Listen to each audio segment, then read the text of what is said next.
Welcome to another episode of Gel Printing 101, super easy projects for beginners.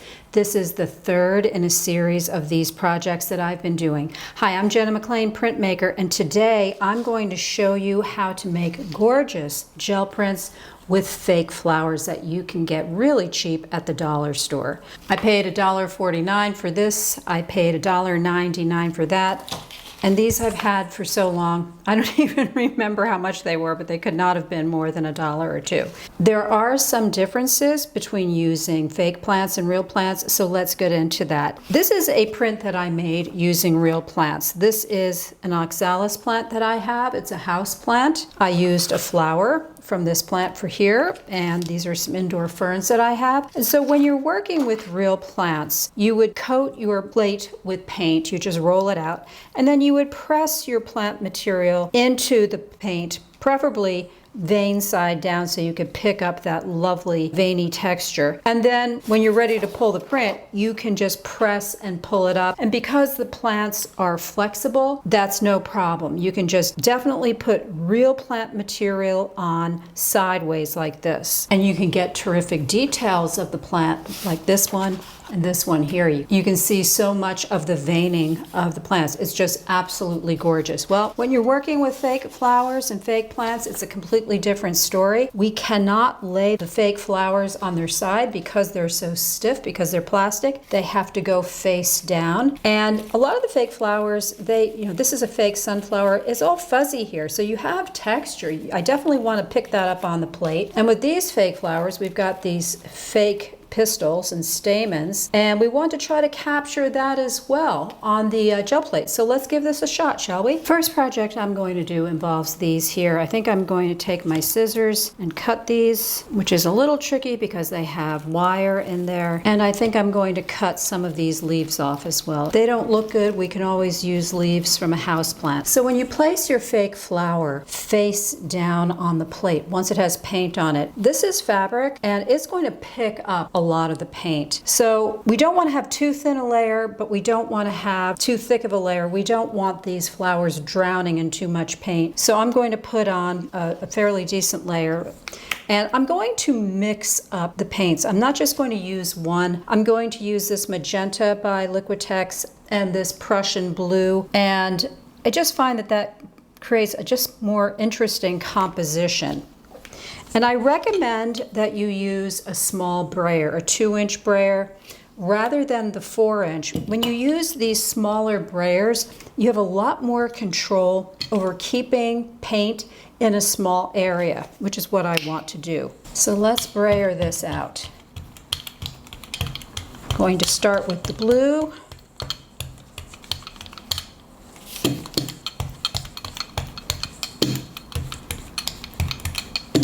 Start mixing in this magenta. It's okay if they overlap a little bit because we'll get kind of a purpley look, which will be pretty nice. I'm going to take my big brayer now and just go over everything. I like to get rid of the small brayer marks. Makes, I think, for a nicer print. And I'm going to grab some of these flowers and press them right in.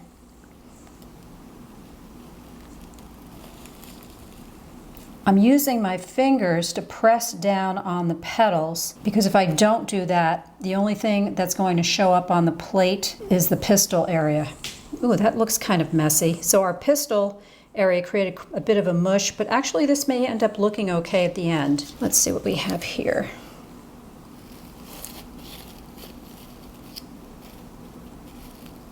I'm holding the stem down and I'm trying to press these petals all the way down their length to get a good impression on the plate. This is a sunflower. I'm going to use it anyhow because these are kind of big and I don't see any smaller ones on here. I want to mix up the size of the flowers just to get a nice look. So I'm going to try to put this one, I think, here and go off the edge to create an interesting look. That looks good. We'll put this little guy maybe right here. And all the while, this paint is drying, so we don't have all the time in the world. Let's see, I'll put this one right here. The sunflowers are easier to work with because they don't have the gigantic pistils that this one has. It just has that typical sunflower fuzzy thing in the center. Let's try this one. I'm just pressing all of these petals down so that they make contact with the plate. I don't know if these leaves are going to work, but let's give it a shot. They look okay. And it's fun to go off the edge with some objects, not only when you're working with fake flowers, but anything, rocks, stones, things, anything that you have. If you go off the edge of the plate, it really makes for a nice composition. This came from the sunflower bunch. Let's see what we can do with this. I'm trying not to get my fingers on the plate. Okay, I think that's it, she says as she keeps pressing things on the plate. I'm going to let this dry, and then when it's dry, we're going to put down some light colors as our pickup layer. It's been about 10 minutes and this is dry, and now I'm getting ready to put on the pickup layer.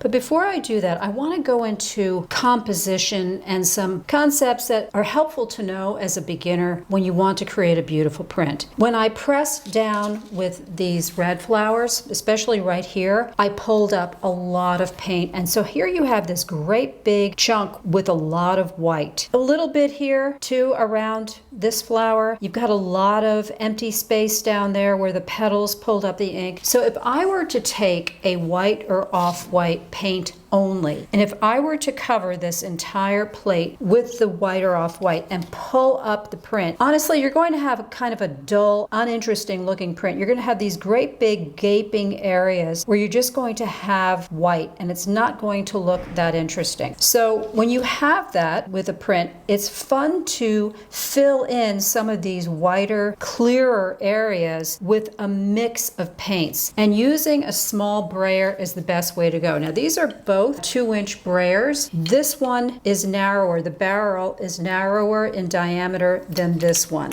Okay, so if all you have is this, go ahead and use it. If you have something tinier, you can use that too. Like I said, these little brayers give you really good control over how far your paint is going to travel when you start braying it. If I were to put this brayer down on the paint, I'm going to get these great big swoops of paint, and I don't want that. I want to have little concentrated areas of paint. So I'm going to use this brayer, and I think this one. And because I have this big clear area here, I could use pink paint. I'm going to be using, by the way, all very pale colored paints to do the pickup layer. I could use this pink here in this area, but we already have magenta in this area, and there may not be enough contrast visually between this and this. So when I put down this pink paint, I may put it here instead because it's going to pop against the blue a little bit better.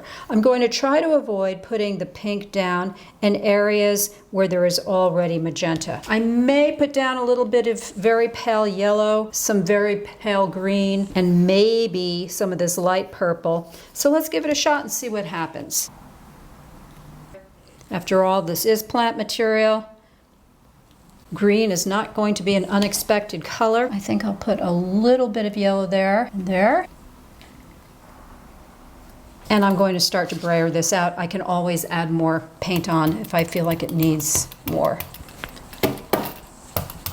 And I'm just trying to keep the paint in small little areas.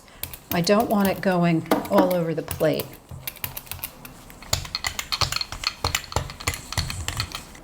Okay, I think this is good. I'm going to use my big brayer just to roll this out and get a more smooth layer on there, and let's see what happens.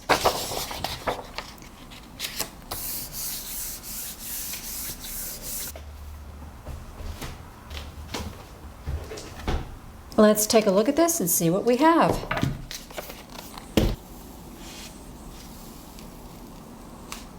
We have a little bit of paint sticking to the plate, but it's not too bad.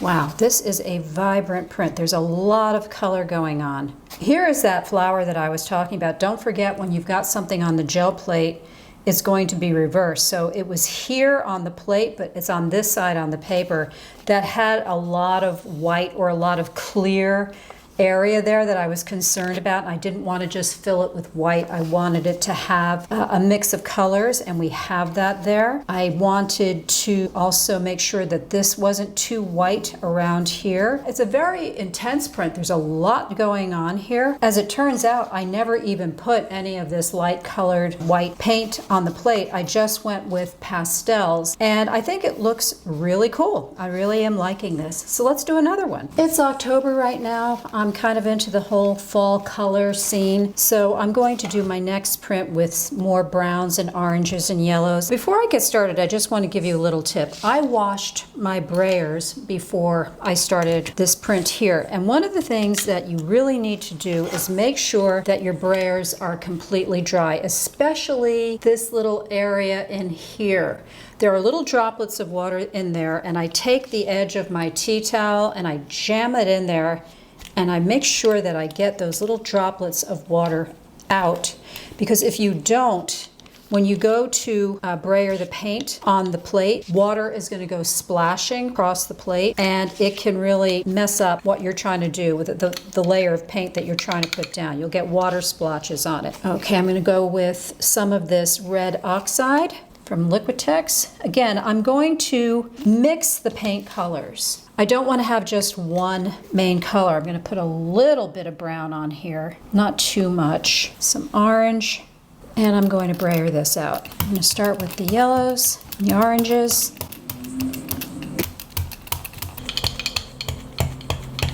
When you're doing this, make sure that you take a look at the four edges of your gel plate. Those could be areas where the paint is starting to dry, and you don't want that happening. Let's put this bad boy on here first. And just like before, I'm pressing down the petals. I feel like I'm lifting up too much paint. I think I'm putting too much pressure down with some of these flowers. I'm going to go a little bit lighter with my touch. Yeah, that's much better. Deliberately going off the edge a little bit. Just for giggles, I think I'm going to put one of these red ones in here.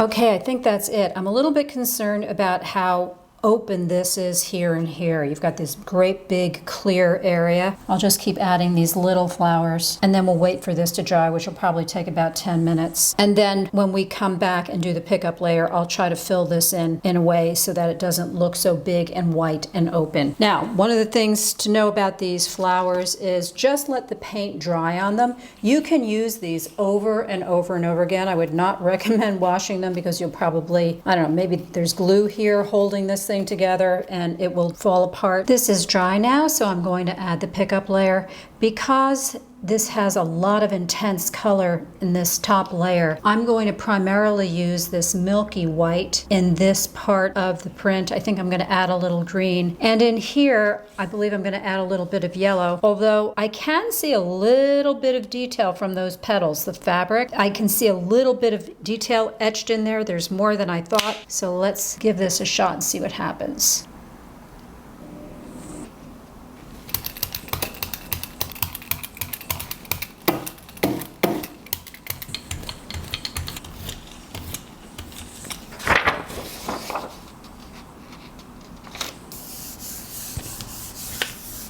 We'll set this on here and let this dry. I'll put my trusty, very heavy books on top.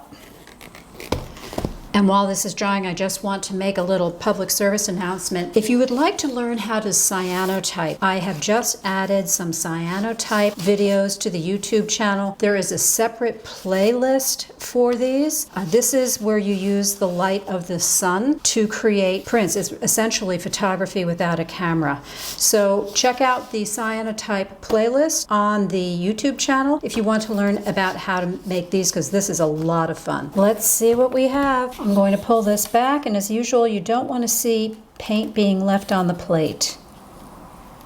You want it to all come up. That's how you know that it's dry. Oh, this came out better than I thought. Wow, that is a fall, autumny kind of look for sure. Here is that great big, ginormous sunflower, and filling it up with yellow paint with some green was a smart move, because it filled up the area that would have just been too white. I'm really happy with the way this came out. Now, I did not clean my plate in between this print and the last one that I did, and there were little bits of purple paint on there that got picked up by this print, but that's okay. It adds character to it, and I think it's a beautiful look. So here we have the two prints that I made today. They both have a completely different vibe. We have the Moody Blues over here and the warm autumny colors here, but working with fake flowers is a very inexpensive and fun way to learn how to create beautiful art on your gel plate. And if you would like to get a copy of my free gel printing supply list, there is a link in the description below this video. In the supply list, I have the supplies, the basic ones that I use in all of my videos, and links to Amazon where you can purchase them. I go into what kind of paint to use in great detail because that's really important. If you're not going to use good quality paints, you're going to have some really messy results. So if you'd like to get this, look at the link below the description, and I will be doing more videos of super easy projects for gel printing beginners in the not so distant future. And if you liked this video, be sure to subscribe. If you have any questions or comments, leave them below and I'll be happy to get back to you.